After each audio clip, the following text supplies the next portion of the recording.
the concept of what is endorsement and what are the different essentials of endorsement in the last class. Today we'll be studying different kinds of endorsement. As you see, we have 7 different kinds. First one is blank or general endorsement. Second is complete or full endorsement. Third is restrictive endorsement. Fourth is conditional endorsement. Fifth is sans recourse endorsement. Sixth, sans frais endorsement. And the last one, facultative endorsement. These are the 7 different types of endorsements that today we'll be going through. So the first one, as it says, blank endorsement, or otherwise it's called as general endorsement. Now what happens under this kind is the endorser merely signs his name. Whose name is the person signing? His own name, okay, on the back of the instrument without mentioning to whom or the name of whom it is endorsed. Such endorsement is called as general or blank endorsement. Now let's say I have written a check to Mr. Ram. Okay, I have written a check to Mr. Ram. Now Mr. Ram has endorsed it this way. Can you look at the example there? On the back of the check, he's put a signature, correct? His name is Ram. He's put his signature, Ram or order. That means either Ram can encash the check or order. That means whoever finds the check or whoever bears the check. Now, Mr. Ram on the back of the instrument has put his signature and has written or order. Next day, let's say he loses this particular check or this particular instrument and you find it. Okay, you find it.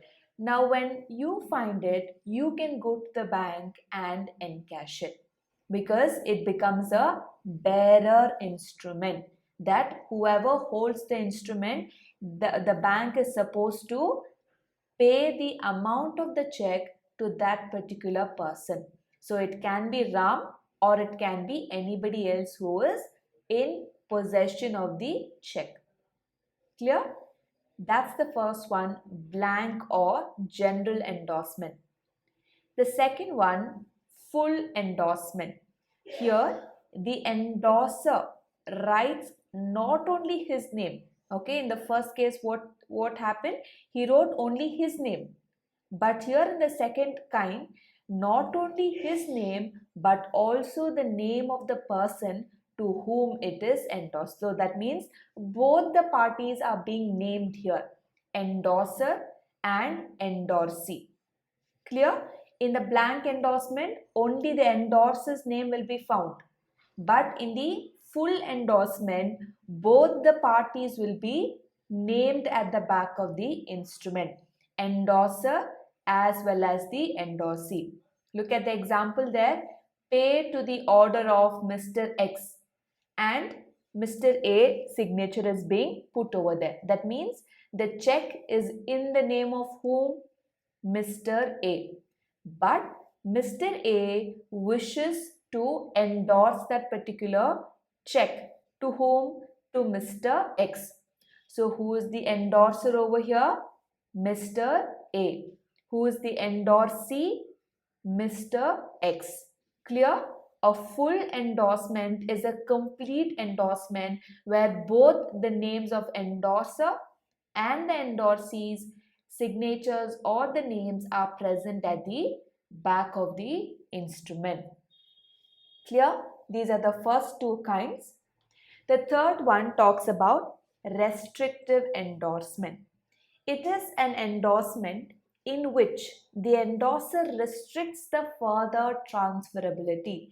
As I told you earlier in the concept, this endorsement concept or transferability option is not restricted. You can only transfer or you can only endorse it to one person or you can endorse it to only 5 people. No, there is no such restrictions in general. Okay, but here under restrictive endorsement, the person who's willing to endorse the check restricts it. Okay, but generally is there a restriction on endorsement? Absolutely not. But here, restrictive endorsement is where the endorser himself says, see, the check is in my name. Okay, the check is in my name and I am endorsing it to Mr. X. So I am going to write at the back of the check, pay to Mr. X only. Can you see that word only over there? That means Mr. X does not have the right to further endorse the check. Is that clear? Mr. X does not have the rights to further endorse the check. He is the last owner of that particular check or instrument. Clear? Now Mr. X only has to go and cash the particular check from the bank. He cannot express or he cannot endorse it to anybody else. Is that clear? In case if I am going to write pay to Mr. X or order, the moment I write or order, that means Mr. X is free to endorse the particular check.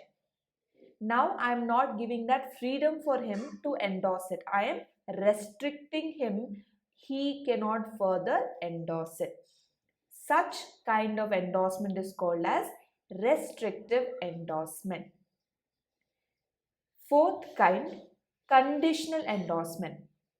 Now here it's a normal endorsement, okay, but it contains a condition made by the endorser. So the endorser tells basically to the bank, please let this check be encashed or endorsed upon fulfilling a particular condition or fulfilling a particular event. Okay, for an example, so when I am endorsing to Mr. X, I write behind the check, pay Mr. X if he returns to Bangalore. Okay, so that's a condition that I've attached over there. So when can the bank access or when can the bank encash the check? Only when this Mr. X returns to Bangalore, okay, and then goes to the bank for encashing it. Clear? So he cannot encash it, that particular check, in any other city or any other branch. Only in Bangalore he can encash that particular check. Okay. So like this, the endorser can put any other condition. Okay. Any other condition. Pay to Mr. X within the 10th of March. Again, that is a condition, right? So only if he's going to come within 10, the bank is going to what? Encash the check. If he's going to come beyond 10, the bank will not encash the check. The bank will dishonor the check. Clear? That's the fourth category. Fifth one, sans recourse endorsement. Under this endorsement, the endorser frees himself from any such liability arising from the dishonor of the instrument. Clear? Now here what he talks about is any liability that might incur. Now let's say the check is lost, right? Or the check has been torn, right? Or the date is over, right? Within 3 months is the valid date of a check. You remember that, right? Post-dated check, stipulated check, mutilated check. Do you know that? That is what we are talking about here. So any such thing, risk appears, the risk must not be given to the endorser. Now here, for example, he says, let's say I endorse the check to Mr. A. Okay, and what do I write behind the check? I write, pay Mr. A at his own risk. Okay, that means with that particular check, if there is any risk arising, it must not come to my notice. Okay, at his own risk. Now if he is not keeping the check safe and not encashing it in the right time, that is his loss, isn't it? It is Mr. A's loss. Now, if he doesn't encash it and loses the opportunity, then the loss is borne by Mr. A. Just because I have endorsed it, the risk I am not willing to take it up. Clear? So that's why I'm going to write pay Mr. A at his own risk. Number 6, San Francis endorsement.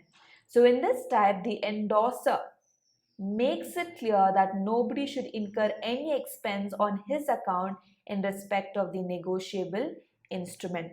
So check or any other negotiable instrument, the endorser mentions that any expenditure that is incurred. Okay, now let's say you have lost the check, or is there any changes to be made on the check, or you need to attach some other document to the check, etc. Any kind of expenditure that the endorsee will incur, okay, it must not be in respect to the endorser. Okay, so he makes sure that nobody must incur any kind of expenditure in respect of what? The negotiable instrument. That means as soon as it is endorsed, you have to deliver the check. You remember, you have to deliver the check in the essentials we studied and then go and encash it. So do not incur any other additional expenditure upon the check or instrument. The last one is facultative endorsement. So in this type, the endorser waives or surrenders his right to receive the dishonor of the instrument by writing notice of dishonor waived after writing the name of the endorsee. Now here what happens is, in the last kind, if I am endorsing to Mr. C, okay, now you know when a check gets dishonored. I already have explained to you, correct? If the date is not right, or the signature is not right, or you're encashing the check after 3 months, okay, in all such cases the check will get dishonored. Clear? Now in this particular endorsement, facultative, what I will write behind the instrument is pay to Mr. C. Under that, what I'm going to write? Notice of dishonor waived. That means if the check is getting dishonored, Mr. C should not come back to me or blame me. Or once the bank gets to know the check is dishonored, the account holder will be informed about it. Correct? Therefore, in this particular situation, I am going to say, do not inform me. Okay, notice of dishonor waived. Waived means cancelled or give up, right? I do not want to be noticed about the dishonor of the instrument.